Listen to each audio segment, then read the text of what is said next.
What's up, nerd and nerdettes? It's time for a Superpower Shorty. This superpower is a splinter off the branch of ice manipulation and a variation of elemental constructs. So sit down and get set for ice weaponry.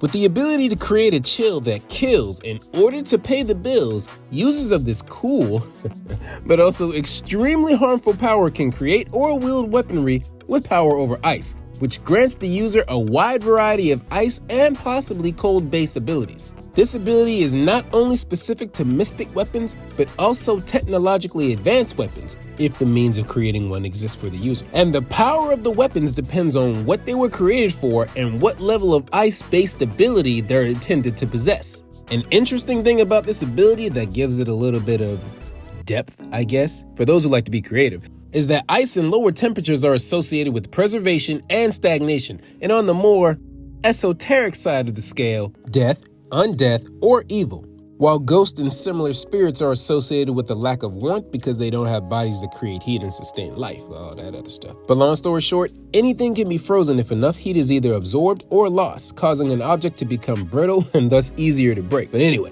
this power snatches its themes from its parent superpower, ice manipulation, with the cultural and symbolic meanings literally translating to this power. So, if you want more information on how this power can be used, or just want a source you can relate it to, then check out my video on ice manipulation. You'll get to hear an analysis of what the power really means, as well as how it's helped shape the world, and via that, how the world has helped shape this power. The link is in the description. And while you're at it, do me a favor and hit that like and subscribe button too. This ability will be a breeze to get through, so just do us all a favor and hit that share button to pass that info on as well. Now, with the power to wield ice weapons comes the natural ability to create, shape, or generate ice-based weaponry. And so I don't forget, let's just add ice generation or ice manipulation to that as well. Ain't much of a frost-based weapon if you don't actually create ice. You can then use the ice you created or control and merge it with existing weaponry via ice infusion. Once you learn to channel it, preferably on a blunted or sharpened weapon, it doesn't matter, take your pick, you would be able to attack others, cutting, slicing, or smashing to your heart's content, and then afterwards sending temperatures so low through the wound that it'll begin to frost over through a 1-2 combo of slicing or smashing first, and then freezing as an after effect, with freezing slash. That ability opens the door for numerous other nasty side effects such as freezing, which is normally shown to be the result of censorship, versus showing lower temperatures not only damaging and causing irreparable cell death via frostbite, or causing the target to become brittle because of the lack of warmth. Just a little headcanon, the previous applies to weapons that existed before the ice, not as a direct cause of it. If you want a more fantastical version of ice weaponry, or I guess a less fantastical version, depending on how you look at it, in addition to the previous, you could take this ability a step beyond and create ice-based weaponry through ice constructs. And taking that ability, you can specialize in long-range attacks via ice artillery. If we were to work our way up from that near endless list while still being concise, ice bow construction allows you to create bows and or arrows from frost or frozen matter. And cryo bomb generation allows the user to create or launch explosive constructs with freezing properties.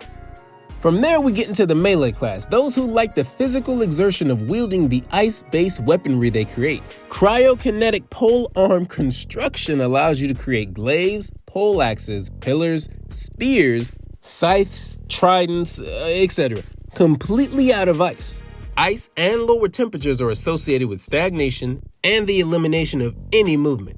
That aspect can give the appearance of superhuman strength as the opposing molecules have no integrity, allowing the user to smash through most objects with way less force needed than normal. But for those who feel more confident than the previous users, then cryokinetic blade construction is waiting on you. The best part about this ability is that, like mentioned earlier, and if you're dealing with a sentient creature with, I don't know, nerve endings, pure cold and or ice coming in contact with them will introduce them to new levels of pain they never thought they could experience. It's well known that cold temperatures cause things to contract in most cases. So if I had to just think of a quick answer for that real quick, I guess the ice weapon would be hitting more nerves than it normally would. So we can add pain inducement to that as well.